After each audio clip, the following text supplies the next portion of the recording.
Ben Yunsen here. Recently you might have seen me playing some Bach right here on my channel, and today that's exactly what we're going to look at in a little more depth. More specifically, we're going to be looking at one of my favorites, Bach's Solo Violin Sonata No. 3 in C major, and specifically the fourth movement, Allegro assai. Aside from this being the name of the movement itself, you'll occasionally see the words Allegro assai written on a score, and this typically means very fast or very lively. This movement is typically played at a very fast tempo, and make sure to check out my performance of it right here on my channel.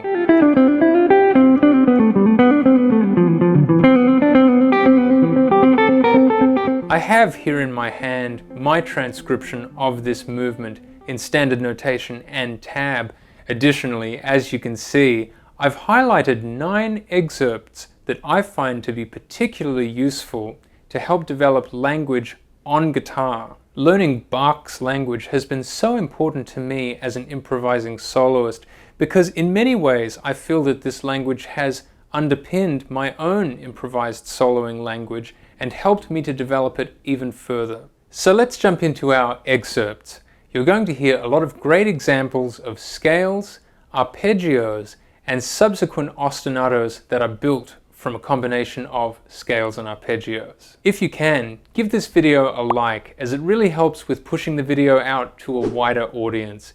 And if you'd like to learn with me in even more depth, make sure to join me at bensguitarclub.com, where you can pick up my mini lessons, masterclasses, and bundle packages, including the BGC bundle, which features all of my mini lessons and masterclasses in one package. Our first excerpt starts right at bar 1.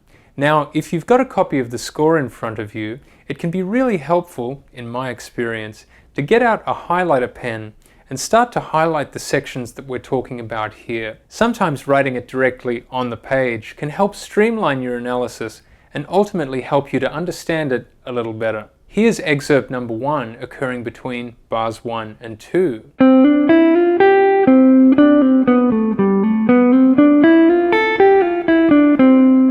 As you can hear, this opening phrase establishes a motive that is continually developed throughout the rest of this piece of music, and most of it at this point is scale-based, starting off with a C major scale, and then arguably going down to the G Mixolydian mode to indicate our G7 chord, or our 5 chord, leading back to C major.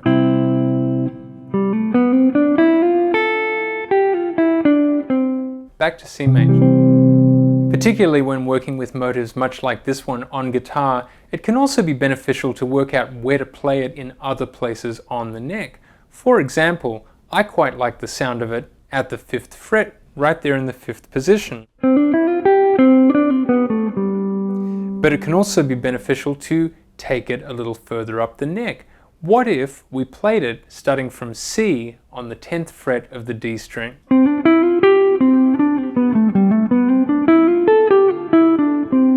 Sounds very nice to me there as well. We could probably also take it up to C at the 15th fret on the A string. It's great to explore as many fingering possibilities as you can.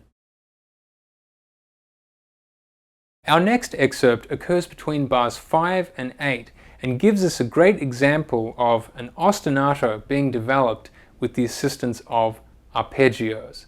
Let's listen to it.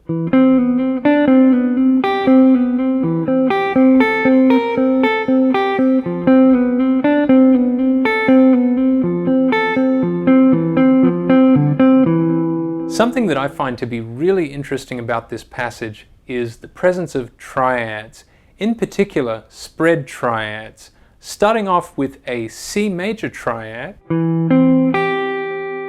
and then moving to an F major triad. Not only is it beautiful voice leading in action, once you add in the additional notes, it creates a beautiful pattern that we could very easily adapt to improvised soloing as well.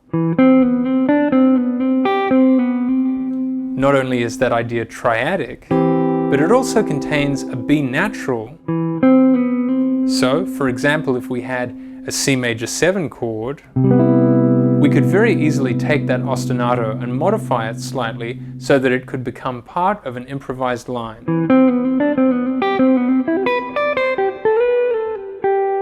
You could certainly take any other fragment from this 4-bar passage and do the exact same thing.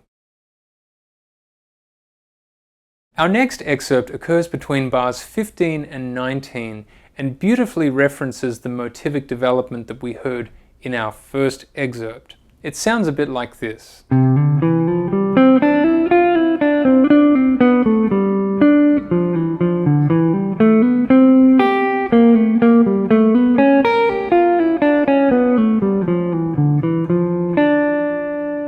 As far as basic usage of the C major scale goes, I'm not sure that I've ever heard as much of a simple yet beautiful idea as this one.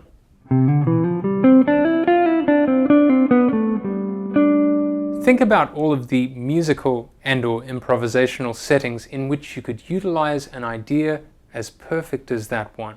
Even if I were just playing over, let's say, an open D major chord, for example, I could very easily move that up into D major and play it more or less as it occurred on the page.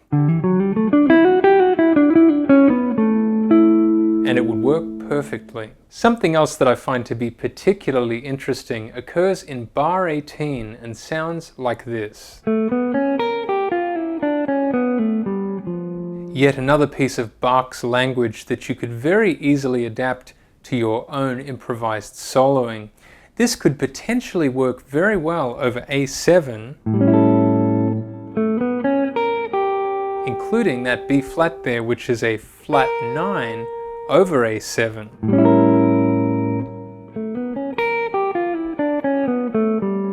Resolving to an F natural, which is the minor third of D minor.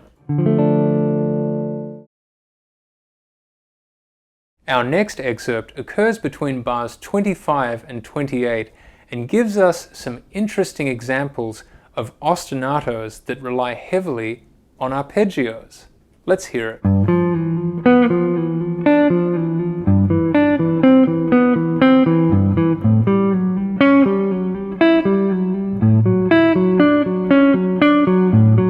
Now what we have here is G7, resolving to a C major sound, with a particular emphasis on a C spread triad right there. Beautiful sound. Then the same thing happens up a whole step. A7 resolving to D major. Again, a spread triad, but this time a D spread triad. A beautiful sound, and yet another example of something that you could adapt to your own improvisational language. Our next excerpt occurs between bars 37 and 41, and in my opinion employs language that could very easily be adapted for melodic improvisation. Let's hear it.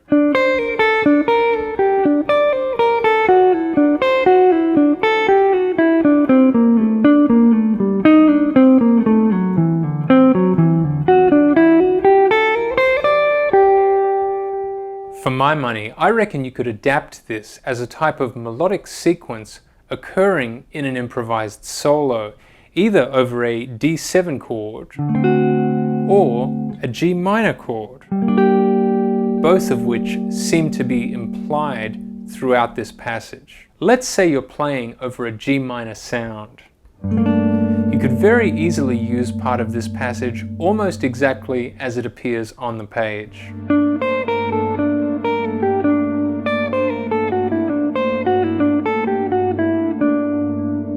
It would work beautifully. Our next excerpt occurs after the repeat sign, and where we started off at the very beginning in the key of C major, the piece of music has now modulated to G major. This excerpt serves as another great example of arpeggio-based ostinatos and also serves as a great workout for the right hand, which we have seen a lot throughout this piece of music. Let's hear it.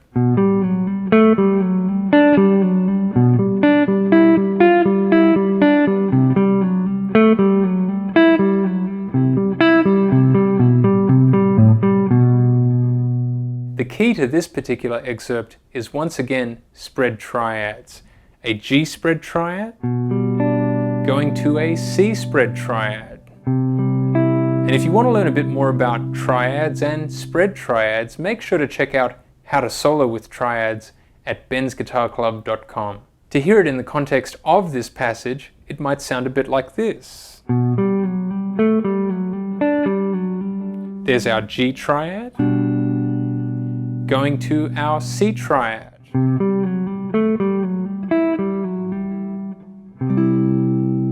A beautiful sound. Our next excerpt occurs between bars 63 and 68, and I find it to be particularly interesting because in many ways it mirrors what we already looked at earlier, occurring between bars 15 and 19. Let's hear it in action.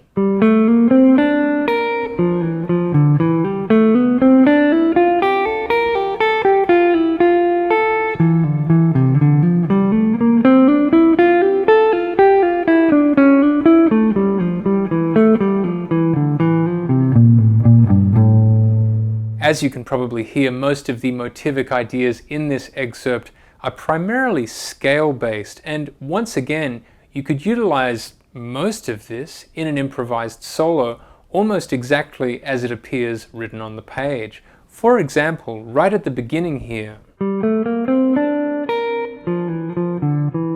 if you had a 2-5 progression in F major, that would involve the chords G minor 7 and C7. You could use this exactly as written, over G minor and then over C7.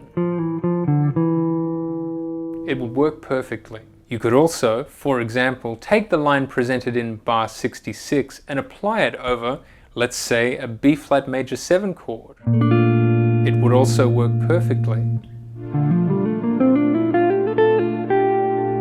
Yet another beautiful sound.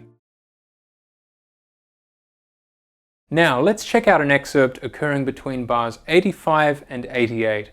I have written on the page, high drama, because this really is quite dramatic, I think, and you'll hear why. Let's check it out.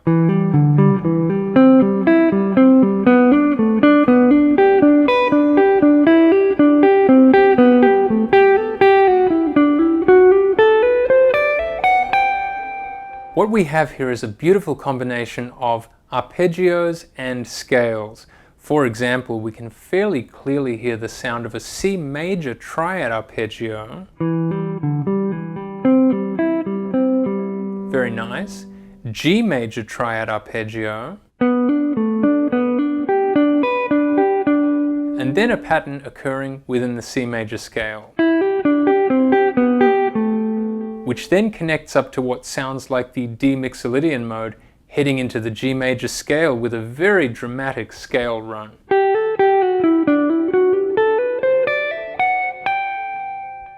High drama indeed. Our final excerpt occurs right at the end of this piece of music from bars 97 to 102. And it sounds a lot like what we heard earlier from bars 37 to 41. Let's hear it in action and listen particularly to how this concludes the piece beautifully.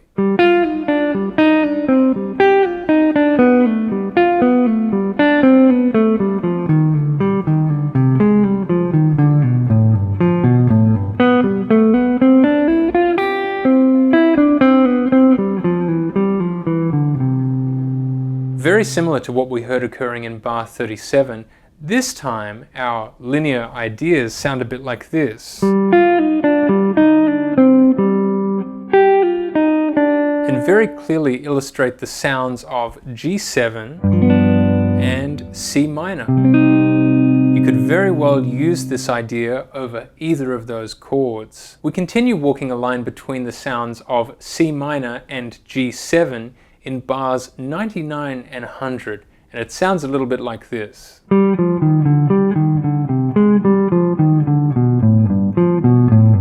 A C minor type sound to a G7 type sound. And in bar 101, that's where we resolve from G7 to C major.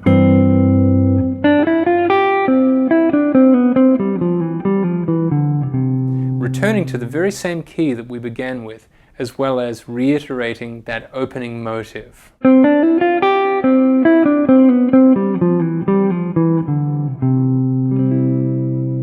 And there you have it. Which excerpt did you like the sound of? Perhaps you liked one in particular, perhaps you liked all of them. Make sure to drop a comment and let me know. And while you're at it, if you enjoyed this video, make sure to give it a like and consider subscribing so you don't miss any of my future playing videos, lesson videos, a bit like this one, and discussions about music. And if you'd like to learn with me in even more depth, make sure to join me at bensguitarclub.com, where you can pick up my mini lessons, masterclasses, and bundle packages, including the BGC bundle. Keep on learning, keep on playing, and I hope to see you in the next video. Take care.